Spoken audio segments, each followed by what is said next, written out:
Hi friends, welcome back to our channel. ഇന്ന് നമ്മൾ നോക്കുന്നത് 5th സ്റ്റാൻഡേർഡിലെ സോഷ്യൽ സയൻസ് ഫസ്റ്റ് ടൈം എക്സാമിൻ്റെ അഥവാ ഓണപരീക്ഷയുടെ ഒരു മോഡൽ ക്വസ്റ്റ്യൻ പേപ്പറാണ്. അപ്പോൾ ഇതിൽ ഇംഗ്ലീഷ് മീഡിയവും മലയാളം മീഡിയവും ഒരുപോലെ ഉൾപ്പെടുത്തുന്നുണ്ട്. ഓക്കെ, നമുക്ക് ഒന്നാമത്തെ ചോദ്യം എന്താണെന്ന് നോക്കിയാലോ. The milestone given below represent the stages of development in the food habits of early humans. Find out the missing ones അല്ലേ. അതായത് ആദിമ മനുഷ്യൻ്റെ ഭക്ഷണ രീതിയിലുണ്ടായ വളർച്ചാ ഘട്ടങ്ങളെ കാണിക്കുന്ന നാഴിക കല്ലുകളാണ് നൽകിയിരിക്കുന്നത്. അപ്പോൾ അവയിൽ വിട്ടുപോയത് കണ്ടെത്തി പൂർത്തീകരിക്കാനാണല്ലേ നമ്മളോട് പറഞ്ഞിട്ടുള്ളത്. അപ്പോൾ യൂസ് ഓഫ് ഫയർ, അതായത് തീയുടെ ഉപയോഗം അല്ലേ, കളക്റ്റിംഗ് ഫുഡ്, ഭക്ഷണ സമ്പാദനം എന്നിവയാണ് നമുക്ക് നൽകിയിട്ടുള്ളത്. പിന്നെ നമുക്ക് എന്തൊക്കെ എഴുതാം? ആനിമൽ റയറിങ് എഴുതാം അല്ലേ, മൃഗപരിപാലനം. Then food production or agriculture, അതുപോലെ ഭക്ഷണ ഉൽപാദനം ഓർ കൃഷി അല്ലേ. ഓക്കെ, ഇനി നെക്സ്റ്റ് ക്വസ്റ്റ്യൻ നോക്കിക്കേ. Make a note on the impact of the use of fire on human life. അതായത് തീയുടെ ഉപയോഗം മനുഷ്യ ജീവിതത്തിൽ വരുത്തിയ മാറ്റങ്ങൾ ഉൾപ്പെടുത്തി ഒരു കുറിപ്പ് തയ്യാറാക്കാനാണല്ലേ പറഞ്ഞിട്ടുള്ളത്. അപ്പോൾ എന്തൊക്കെ നമുക്ക് എഴുതാം? കുക്കിംഗ് ഫുഡ്, ഭക്ഷണം പാകം ചെയ്യലിൽ എന്ത് മാറ്റമാണ് ഉണ്ടായത്? Early human discovered that meat and other food items became softer അല്ലേ, tastier and easier to digest when the roasted on fire. അതായത് മാംസവും മറ്റ് ആഹാര സാധനങ്ങളും എന്താണ്, തീയിൽ ചുട്ട് കഴിച്ചാൽ എന്ത് ചെയ്യും? കൂടുതൽ മൃദുവും സാധുള്ളതുമാകുമെന്ന് അവർ മനസ്സിലാക്കുകയാണ് അല്ലേ. അതുപോലെ പ്രൊട്ടക്ഷനിൽ എന്താണ്? They kept fire burning.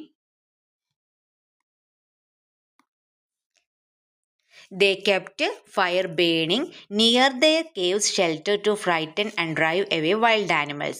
അപ്പോൾ എന്താണ്? മൃഗങ്ങളിൽ നിന്നുള്ള സംരക്ഷണം അല്ലേ, വന്യമൃഗങ്ങളെ ഭയപ്പെടുത്തി ഓടിക്കാൻ ഗുഹകൾക്ക് മുന്നിൽ അവർ എന്ത് ചെയ്തു? തീ കത്തിച്ചു വെച്ചു അല്ലേ. Then light and warmth. Fire provided light inside dark caves and gave warmth during cold weather. അപ്പോൾ വെളിച്ചവും ചൂടും എന്താണ്? ഇരുണ്ട ഗുഹകൾക്കുള്ളിൽ വെളിച്ചം നൽകാനും കഠിനമായ തണുപ്പിൽ നിന്ന് ശരീരത്തിന് ചൂട് പകരാനും എന്ത് ചെയ്തു? തീ ഉപയോഗിച്ചു അല്ലേ. അപ്പോൾ നിങ്ങൾ എന്ത് ചെയ്യുക? തീയുടെ ഉപയോഗം ഇതുപോലെ മനുഷ്യ ജീവിതത്തിൽ വരുത്തിയ മാറ്റങ്ങൾ ഉൾപ്പെടുത്തി ഇതുപോലൊരു ഷോർട്ട് നോട്ട് നിങ്ങൾ തയ്യാറാക്കുക. നെക്സ്റ്റ് ക്വസ്റ്റ്യൻ നോക്കാം. Every human being has the right to have the healthy food.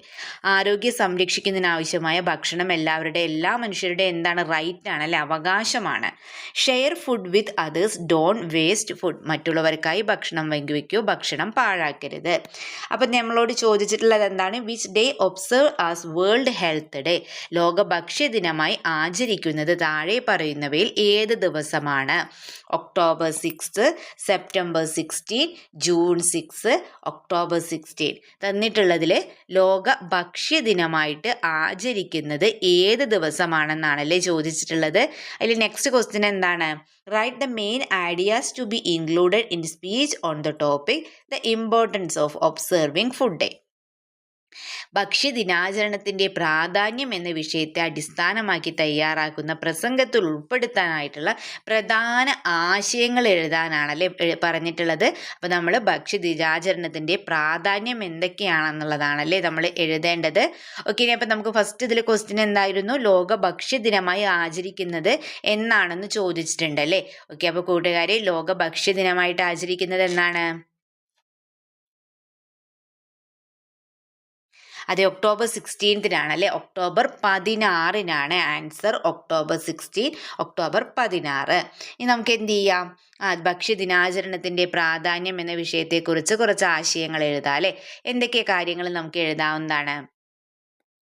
Yes, the acknowledge foods as a right. ഭക്ഷണം ഓരോരുത്തരുടെയും അവകാശമാണ് അല്ലേ.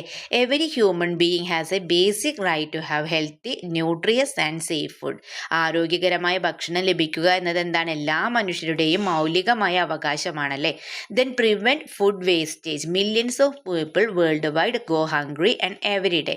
അപ്പോൾ ഭക്ഷണം ദുരുപയോഗം തടയണം അല്ലേ. ലോകത്ത് എന്താണ്? ലക്ഷക്കണക്കിന് ആളുകൾ പട്ടിണി കിടക്കുമ്പോൾ നമ്മൾ എന്ത് ചെയ്യുന്നുണ്ട്? വീടുകളിൽ വിശേഷ ദിവസങ്ങളിലൊക്കെ എന്ത് ചെയ്യുന്നുണ്ട്? ഒരുപാട് ഭക്ഷണം നമ്മൾ പാഴാക്കി കളയുന്നുണ്ടല്ലേ.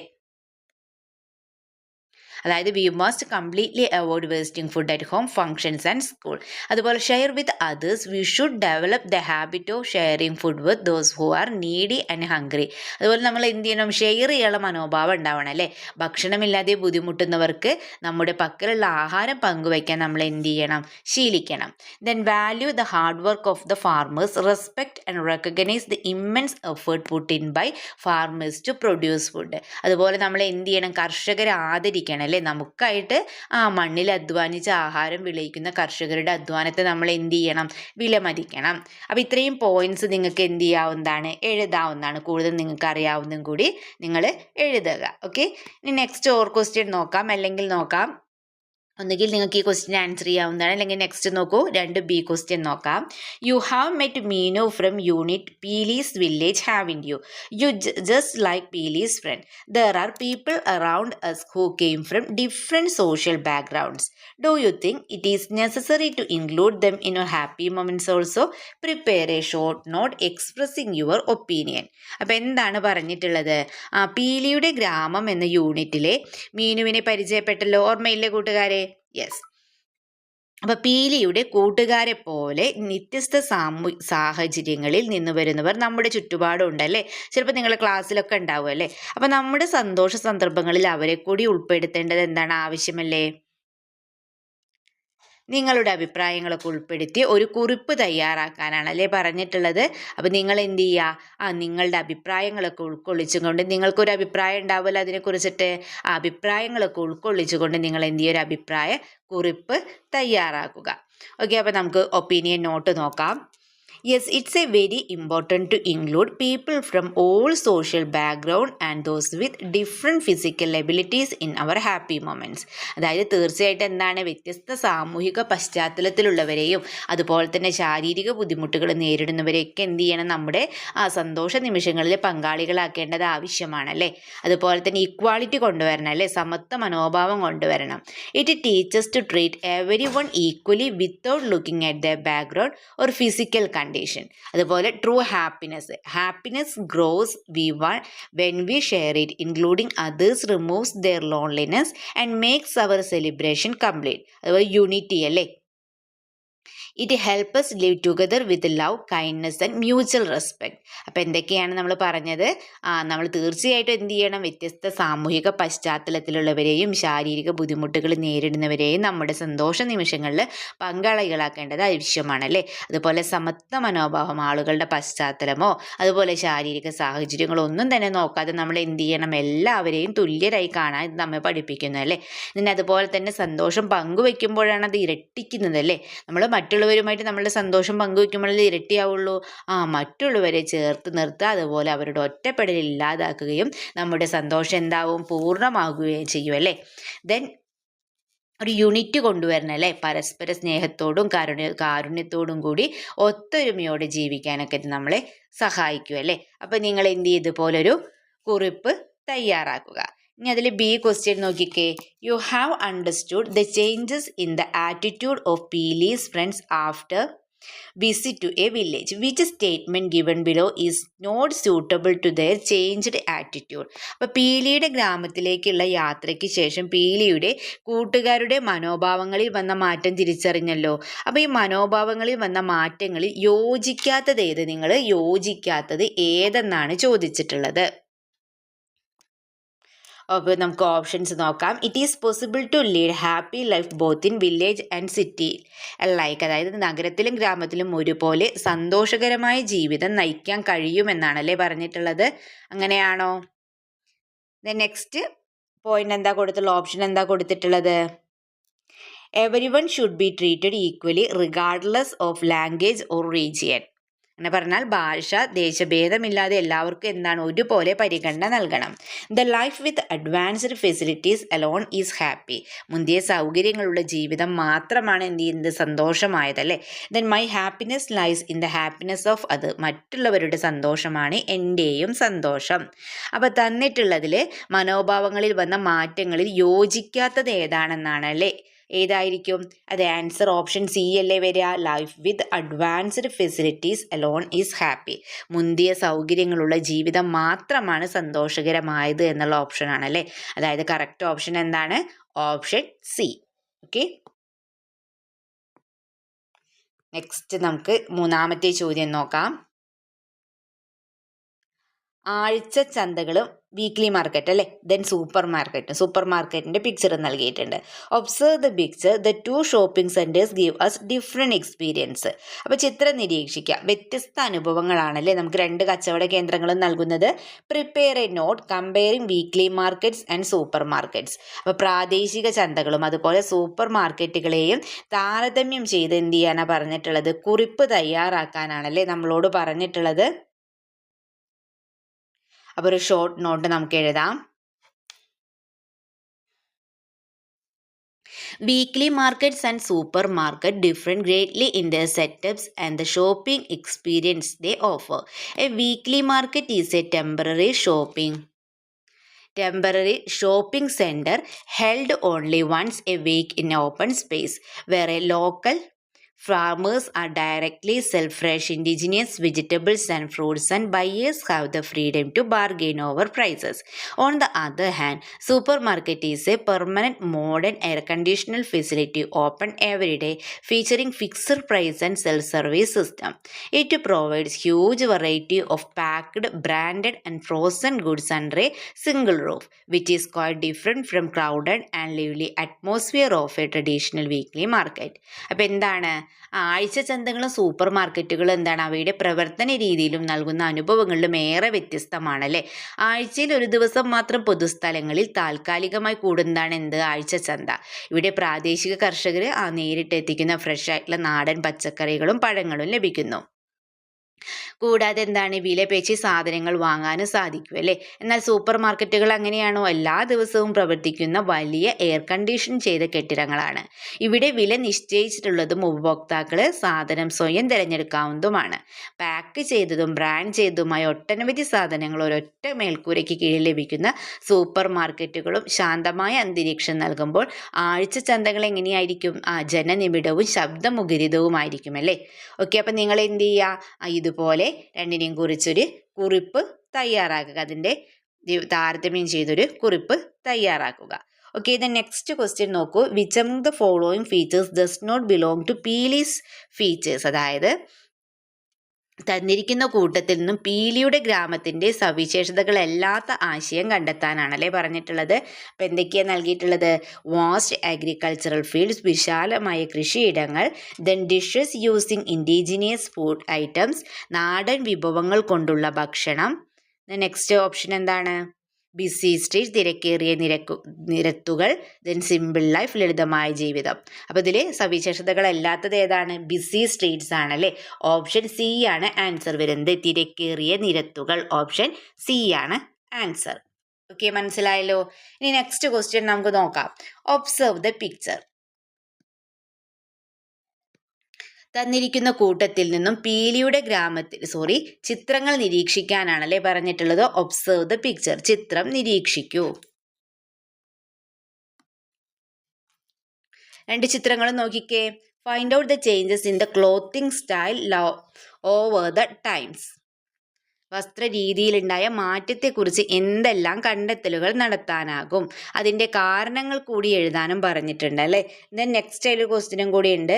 Which among the following is a not a handloom centre in Kerala. കാലഘട്ടത്തിനനുസരിച്ച് കേരളത്തിലെ കൈത്തറി കേന്ദ്രം അല്ലാത്തത് ഏതെന്നാണ് ചോദിച്ചിട്ടുണ്ട് അല്ലേ. ബാലരാമപുരം, കുത്താമ്പുള്ളി, ആറന്മുള, കണ്ണൂർ എന്നിവ നൽകിയിട്ടുണ്ട്. അപ്പം നമ്മൾ ആദ്യം എന്ത് ചെയ്യാം, നമുക്ക് ആദ്യം ഫസ്റ്റ് ക്വസ്റ്റ്യൻ നോക്കാം. Find out the changes clothing style over the times, write the reasons. ഇതിൻ്റെ കാരണങ്ങൾ കൂടി നമ്മളോട് എഴുതാൻ പറഞ്ഞിട്ടുണ്ട് അല്ലേ. ഓക്കെ, നമുക്ക് ആൻസർ നോക്കാം. Over the ages, human clothing styles have undergone a massive transformation from natural rock coverings to modern stitched garments. Early humans initially used large tree leaves, plant barks, and animal skins to wrap around their bodies, primarily to protect themselves from harsh weather conditions like extreme cold, heat, and rain. As human civilization progressed and agriculture developed, people learned to cultivate cotton and flax, leading to the invention of spinning and weaving. The major reason for the evolution into modern clothing style include the technological advancement like sewing machines and textile factories, changing the climatic demands of the pursuit of comfort and the growth of diverse and the diverse growth of diverse cultural trends and professional requirement. ഇനി Malayalam medium നോക്കാം. കാലഘട്ടത്തിനനുസരിച്ച് എന്താണ് മനുഷ്യൻ്റെ വസ്ത്രധാരണ രീതിയിൽ വലിയ മാറ്റങ്ങളാണ് ഉണ്ടായിട്ടുള്ളത്. ആദിമ മനുഷ്യർ തങ്ങളുടെ ശരീരം മറയ്ക്കുന്നതിനും കഠിനമായ തണുപ്പ്, ചൂട്, മഴ തുടങ്ങിയ കാലാവസ്ഥാ വ്യതിയാനങ്ങളിൽ നിന്ന് സംരക്ഷണം നേടുന്നതിനുമായി മരത്തോലുകൾ, ഇലകൾ, മൃഗങ്ങളുടെ തോല് എന്നിവയാണ് ഉപയോഗിച്ചിരുന്നത്. എന്നാൽ മനുഷ്യ സംസ്കാരം പുരോഗമിക്കുകയും കൃഷി വ്യാപകമാവുകയും ചെയ്തതോടെ എന്താണ് പരുത്തിയും മറ്റും വിളകളും വിളയിക്കാനും നൂൽപ്പ്, നെയ്ത്ത് എന്നിവ കണ്ടെത്താനും അവർക്ക് സാധിച്ചു അല്ലേ. അങ്ങനെ ആധുനിക കാലഘട്ടത്തിലെ വസ്ത്രധാരണ രീതിയിലേക്കുള്ള ഈ മാറ്റത്തിന് പ്രധാന കാരണം എന്താണ്? ശാസ്ത്ര സാങ്കേതിക വിദ്യയുടെ വളർച്ചയും അതുപോലെ തന്നെ സൗകര്യങ്ങൾക്കും ഫാഷനും പ്രാധാന്യം നൽകുന്ന പുതിയ സംസ്കാര രൂപീകരണവുമാണ് അല്ലേ. അപ്പോൾ നിങ്ങൾ എന്ത് ചെയ്യുക, ഓരോ റീസൺ എന്താണ് നിങ്ങൾക്ക് തോന്നുന്ന റീസൺ എന്താണോ അത് എഴുതുക. ഓക്കെ, ദെൻ നെക്സ്റ്റ് നമ്മളോട് ചോദിച്ചിട്ടുണ്ടായിരുന്നത് which among the following is a not a handloom centers in Kerala എന്നുള്ളതാണ് അല്ലേ. അപ്പോൾ കേരളത്തിലെ കൈത്തറി കേന്ദ്രം അല്ലാത്തത് ഏതെന്നാണ് നമ്മളോട് ചോദിച്ചിട്ടുണ്ടായിരുന്നത് അല്ലേ. ഓക്കെ, ദെൻ അടുത്ത ചോദ്യം നോക്കാം നമുക്ക്. 4th B progress of clothing production അല്ലെ, പ്രോഗ്രസ് ഓഫ് വസ്ത്രനിർമ്മാണ പുരോഗതി. സ്പിന്നിങ് ജെന്നി, യന്ത്രത്തറി, കൃത്രിമ ചായങ്ങൾ, കൃത്രിമ നാരുകൾ അല്ലെ. Spinning jenny, power loom, artificial dye, synthetic fibres നൽകിയിട്ടുണ്ട്. Observe the illustration, then write the statements that describe the changes in clothing production brought about by the use of machines. അതായത് യന്ത്രങ്ങളുടെ ഉപയോഗം വസ്ത്രനിർമ്മാണത്തിൽ വരുത്തിയ മാറ്റങ്ങളിൽ ഉൾപ്പെടുന്ന പ്രസ്താവനകൾ ഏതെന്ന് എഴുതാനാണല്ലേ പറഞ്ഞിട്ടുള്ളത്. അപ്പോൾ നമുക്ക് പ്രസ്താവനകൾ സ്റ്റേറ്റ്മെൻറ്റ്സ് നോക്കാം. There was an increase in clothing production, വസ്ത്ര ഉൽപ്പാദനത്തിൽ എന്തുണ്ടായി, വർധനവുണ്ടായി. Then the burden of human labour increase, മനുഷ്യരുടെ അധ്വാന ഭാരം വർദ്ധിച്ചു. Then it became reason for the clothing diversity, വസ്ത്ര വൈവിധ്യത്തിന് കാരണമായി. Then it became possible to produce high quality clothes, ഗുണമേന്മയുള്ള വസ്ത്രങ്ങൾ നിർമ്മിക്കാൻ കഴിഞ്ഞു. അപ്പം തന്നിട്ടുള്ള സ്റ്റേറ്റ്മെൻറ്റിൽ ഏതാണെന്നാണല്ലേ ചോദിച്ചിട്ടുള്ളത്. വസ്ത്രം ഉൾപ്പെടുന്ന പ്രസ്താവനകൾ ഏതെന്ന് എഴുതാനാണല്ലേ പറഞ്ഞിട്ടുള്ളത്. ഉൾപ്പെടുന്ന പ്രസ്താവനകൾ ഏതൊക്കെയാണ്? വസ്ത്ര ഉൽപാദനത്തിൽ വർധനവുണ്ടായി. there was an increase in clothing production. Next ഏതാ വരിക? വസ്ത്ര വൈവിധ്യത്തിന് കാരണമായി അല്ലേ. ദെൻ ഗുണമേന്മയുള്ള വസ്ത്രങ്ങൾ നിർമ്മിക്കാൻ കഴിഞ്ഞു. Became a reason for clothing diversity. Then it became possible to produce high quality clothes. അപ്പോൾ ഇവ മൂന്നുമാണല്ലേ വരുന്നത്. ഇനി നോക്കിക്കേ, നെക്സ്റ്റ് ക്വസ്റ്റ്യൻ എന്താണ്? Write a short note explaining the synthetic fibres use in clothing production. അതായത് വസ്ത്രനിർമ്മാണത്തിന് ഉപയോഗിക്കുന്ന കൃത്രിമ നാരുകളെക്കുറിച്ച് വിശദീകരിക്കുന്ന ഒരു കുറിപ്പ് എഴുതാനാണല്ലേ പറഞ്ഞിട്ടുള്ളത്. അപ്പോൾ എന്തൊക്കെ നമുക്ക് എഴുതാം? Synthetic fibres R artificially made fibres produced through chemical process in factories using petroleum products rather than being sourced from the natural elements like plants or animals. Common example include nylon, polyester, acrylic and rayon. The introduction of synthetic fibers revolutionized the textile industry because they are highly durable, wrinkle resistant, elastic and dry much quicker than natural cotton or silk. Additionally, clothes made from synthetic fibers are generally cheaper and easier to maintain, making fashionable and colorful clothing affordable and widely accessible to people all over the world. ഇനി നമുക്ക് Malayalam medium നോക്കാം. സസ്യങ്ങളിൽ നിന്നോ മൃഗങ്ങളിൽ നിന്നോ അല്ലാതെ ഫാക്ടറികളിലെ രാസ പ്രക്രിയകളിലൂടെ petroleum ഉൽപ്പന്നങ്ങൾ ഉപയോഗിച്ച് നിർമ്മിക്കുന്ന കൃത്രിമ നാരുകളാണ് സിന്തറ്റിക് നാരുകൾ എന്ന് പറയുന്നത് അല്ലേ. അപ്പം നൈലോൺ, പോളിസ്റ്റർ, അക്രിലിക്, റയോൺ എന്നിവ ഇതിന് ഉദാഹരണമാണ്. അപ്പോൾ ഈ കൃത്രിമ നാരുകളുടെ കണ്ടുപിടുത്തം എന്താണ്? വസ്ത്രനിർമ്മാണ മേഖലയിൽ വലിയ മാറ്റങ്ങൾ വരുത്തിയല്ലേ. പ്രകൃതിദത്ത നാരുകളായിട്ടുള്ള പരുത്തി, പട്ട് എന്നിവയെ ഉപേക്ഷിച്ച് ഇവ വളരെ കാലം ഈടു നിൽക്കുന്നതും ചുളിവുകൾ വീഴാത്തവയും പെട്ടെന്ന് ഉണങ്ങുന്നവയുമാണ്. കൂടാതെ കൃത്രിമ നാരുകൾ ഉപയോഗിച്ചുള്ള വസ്ത്രങ്ങൾക്ക് വിലക്കുറവുള്ളതിനാലും വൈവിധ്യമാർന്ന ചായങ്ങൾ നൽകാൻ കഴിയുന്നതിനാലും സാധാരണക്കാർക്ക് ഇവ എന്ത് ചെയ്യുന്നു? എളുപ്പത്തിൽ ലഭ്യമാകുന്നുണ്ട് അല്ലേ. അപ്പം നിങ്ങൾ എന്ത് ചെയ്യുക? വസ്ത്രനിർമ്മാണത്തിന് ഉപയോഗിക്കുന്ന ഈ സിന്തറ്റിക് ഫൈബേഴ്സിനെ കുറിച്ചിട്ട് എന്ത് ചെയ്യുക? ഒരു ഷോർട്ട് നോട്ട് എഴുതുക. ഓക്കെ, ഇനി നെക്സ്റ്റ് ക്വസ്റ്റ്യൻ നോക്കാം നമുക്ക്. A young man gave job to many families through self-employment. Then a homemaker earns Rs 50,000 per month or self-employment. അതായത് ഇവിടെ എന്താ പറയുന്നത്? സ്വയം തൊഴിൽ സംരംഭത്തിലൂടെ നിരവധി കുടുംബങ്ങൾക്ക് എന്ത് ചെയ്യുന്നുണ്ട്? തൊഴിൽ നൽകി യുവാവ്. ദെൻ പ്രതിമാസം 50,000 രൂപ വരെ സമ്പാദിക്കുന്ന വീട്ടമ്മ. അപ്പോൾ ഈ വാർത്താ തലക്കെട്ടുകൾ നമ്മളോട് നിരീക്ഷിക്കാനാണല്ലേ പറഞ്ഞുള്ളത്. Read the news headlines. Then എന്താ പറഞ്ഞിട്ടുള്ളത്? Prepare 4 question to interview an entrepreneur who has achieved success on life through self employment. അതായത് സ്വയം തൊഴിൽ സംരംഭത്തിലൂടെ ജീവിത വിജയം നേടിയ സംരംഭകൻ അല്ലെങ്കിൽ സംരംഭകയുമായിട്ട് അഭിമുഖം നടത്തുന്നതിനായിട്ട് 4 ചോദ്യങ്ങൾ തയ്യാറാക്കാനാണല്ലേ പറഞ്ഞിട്ടുള്ളത്. അപ്പോൾ നിങ്ങൾക്ക് ഇഷ്ടമുള്ളൊരു 4 ചോദ്യങ്ങൾ എഴുതാവുന്നതാണ്. ഓക്കെ, നമുക്ക് 4 ചോദ്യങ്ങൾ നോക്കാം. ഓക്കെ, നമുക്ക് ഫസ്റ്റ് ക്വസ്റ്റ്യൻ എഴുതാം. What inspired to choose self employment instead of looking for a regular job? ഒരു സാധാരണ ജോലി അന്വേഷിക്കുന്നതിന് പകരം സ്വയം തൊഴിൽ രംഗം തിരഞ്ഞെടുക്കാൻ താങ്കൾക്ക് പ്രചോദനമായത് എന്താണെന്ന് ചോദിക്കാം അല്ലേ. Then what were the initial challenges you faced when starting this venture and how did you overcome them? അതുപോലെ ഈ സംരംഭം ആരംഭിച്ച ആദ്യ കാലങ്ങളിൽ താങ്കൾ നേരിട്ട പ്രധാന വെല്ലുവിളികൾ എന്തൊക്കെയായിരുന്നു? അവയെ എങ്ങനെയാണ് മറികടന്നതെന്ന് ചോദിക്കാം. Then how does it feel provide employment opportunities to other families in our community?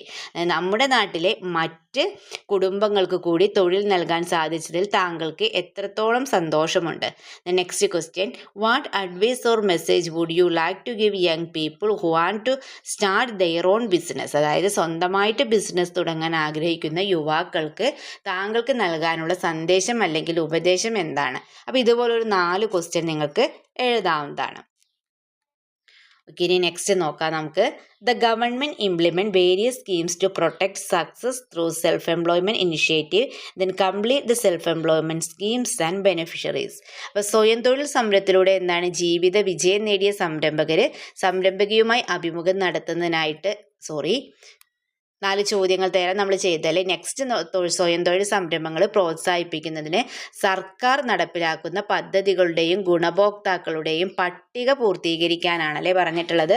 Self employment സ്കീമും ബെനിഫിഷ്യറീസും. സ്വയം തൊഴിൽ പദ്ധതി, നവജീവൻ പ്രോജക്റ്റ്. എന്താണ് ബെനിഫിഷ്യറി എന്ന് പറയുന്നത്? ബെനിഫിഷ്യറീസ് ആരാണ്? സീനിയർ സിറ്റിസൺ ആണല്ലേ, മുതിർന്ന പൗരന്മാരാണ്. Then self employment scheme next നമുക്ക് കൈവല്യ പ്രോജക്റ്റ് എഴുതാം. ബെനിഫിഷ്യറി ആരാണ്? യെസ്, പീപ്പിൾ വിത്ത് ഡിസബിലിറ്റീസ് ആണ് അല്ലേ, അതായത് ഭിന്നശേഷിക്കാരാണ്. നെക്സ്റ്റ് ശരണ്യ കൊടുത്തിട്ടുണ്ട്. ബെനിഫിഷ്യറീസ് ആരാണ്? വിഡോസും അതുപോലെ തന്നെ ഡിവോഴ്സ്ഡോ സിംഗിൾ ഡെസ്റ്റിറ്റ്യൂട്ട് വുമൺ ആണ് അല്ലേ. അത് വിധവകൾ, വിവാഹമോചിതർ, അതുപോലെ തന്നെ പാർശ്വവൽക്കരിക്കപ്പെട്ട സ്ത്രീകളൊക്കെയാണ് ബെനിഫിഷ്യറീസ് എന്ന് പറയുന്നത്. ഓക്കെ, ദെൻ നെക്സ്റ്റ് ക്വസ്റ്റ്യൻ നോക്കാം. Observe the table of different jobs prepared by students on the topic diversity of jobs. തൊഴിൽ വൈവിധ്യങ്ങൾ എന്ന വിഷയത്തിൽ കുട്ടികൾ തയ്യാറാക്കിയ തൊഴിലുകളുടെ പട്ടിക നിരീക്ഷിക്കുക. വിവിധ തൊഴിലുകൾ നൽകിയിട്ടുണ്ടല്ലോ. അഗ്രികൾച്ചറൽ, ട്രേഡ്, ടീച്ചിങ്, കാറ്റിൽ rearing, fishing, law enforcement, apiculture, rubber tapping അല്ലേ. അപ്പോൾ കൃഷി, കച്ചവടം, അധ്യാപനം, കന്നുകാലി വളർത്തൽ, മത്സ്യബന്ധനം, നിയമപാലനം, തേനീച്ച വളർത്തൽ, റബ്ബർ ടാപ്പിംഗ്. അപ്പോൾ arrange the job suitably in the given table. Agricultural ഒക്യുപ്പേഷനും നോൺ അഗ്രികൾച്ചറൽ ഒക്യുപ്പേഷൻ എന്നിങ്ങനെ തരംതിരിച്ച് എഴുതാനാണല്ലേ പറഞ്ഞിട്ടുള്ളത്. അപ്പോൾ കാർഷിക തൊഴിലുകളും കാർഷികേതര തൊഴിലുകളും എന്ന് തരംതിരിച്ച് എഴുതണം. അപ്പോൾ ഇതിൽ ഏതൊക്കെയായിരിക്കും കാർഷിക തൊഴിലുകളിൽ വരിക? കാർഷിക തൊഴിലുള്ള ഏതൊക്കെയായിരിക്കും വരുന്നുണ്ടാവുക എന്ന് നിങ്ങൾ എഴുതുക. അതുപോലെ തന്നെ ഏതാണ് കാർഷികേതര തൊഴിലുകളിൽ ഏതൊക്കെയാവും വരുന്നുണ്ടാവുക എന്ന് എഴുതണം അല്ലേ. Then which among the following is a not a source of income? നൽകിയിരിക്കുന്നവയിൽ വരുമാന സ്രോതസ് അല്ലാത്തത് ഏതെന്നാണ് ചോദിച്ചിട്ടുണ്ട് അല്ലേ. വരുമാന സ്രോതസ് അല്ലാത്തത് ഏതെന്നും ചോദിച്ചിട്ടുണ്ട്. ഓക്കെ, അപ്പോൾ നമുക്ക് ഫസ്റ്റ് അഗ്രികൾച്ചറൽ ഒക്യുപ്പേഷനും നോൺ അഗ്രികൾച്ചറൽ ഒക്യുപ്പേഷനും എഴുതാം. അഗ്രികൾച്ചറിൽ ഏതൊക്കെയാണ് വരിക? അഗ്രികൾച്ചറൽ ഒക്യുപ്പേഷനിൽ agriculture, cattle rearing, fishing, apiculture, rubber tapping അല്ലേ. ദെൻ നോൺ അഗ്രികൾച്ചറിൽ ട്രേഡ്, ടീച്ചിങ്, ലോ എൻഫോഴ്സ്മെൻറ്റ് എഴുതാം. ദെൻ കാർഷിക തൊഴിലുകൾ അപ്പോൾ മലയാളം മീഡിയം ഏതൊക്കെയാണ് നമ്മൾ എഴുതുക? കന്നുകാലി വളർത്തൽ, കൃഷി, മത്സ്യബന്ധനം, തേനീച്ച വളർത്തൽ, റബ്ബർ ടാപ്പിംഗ്. ദെൻ കാർഷികേതര തൊഴിലുകളിൽ കച്ചവടവും അധ്യാപനവും നിയമപാലനവും എഴുതാം അല്ലേ. ഇനി നൽകിയിരിക്കുന്നവയിൽ വരുമാന സ്രോതസ് അല്ലാത്തത് ഏത്? കൃഷി, സന്നദ്ധ പ്രവർത്തനം, ആസ്തികൾ, കച്ചവടം. Which among the following is a not a source of income എന്ന് ചോദിച്ചിട്ടുണ്ട്. Cultivation, voluntary service, assets, trade. വരുമാന സ്രോതസ് അല്ലാത്തത് ഏതായിരിക്കും? സന്നദ്ധ പ്രവർത്തനമാണ് അല്ലേ, വോളണ്ടറി സർവീസ് ആണ് വരിക, വോളണ്ടറി സർവീസ്. ഓക്കെ, അപ്പോൾ ഈ ക്വസ്റ്റ്യൻ പേപ്പറിൽ എല്ലാ ക്വസ്റ്റ്യൻസും നമ്മൾ ഡിസ്കസ് ചെയ്തിട്ടുണ്ട്. അപ്പോൾ നിങ്ങൾക്ക് വീഡിയോ യൂസ്ഫുൾ ആയി തോന്നുകയാണെങ്കിൽ തീർച്ചയായും ലൈക്ക് ചെയ്യുക, കമൻറ്റ് ചെയ്യുക. അപ്പോൾ ഇതുവരെ ഈ ചാനൽ സബ്സ്ക്രൈബ് ചെയ്യാത്ത കൂട്ടുകാരുണ്ടെങ്കിൽ തീർച്ചയായും സബ്സ്ക്രൈബ് ചെയ്യുക. ഓക്കെ, നമുക്ക് മറ്റൊരു വീഡിയോയുമായി വീണ്ടും കണ്ടുമുട്ടാം. Okay, by.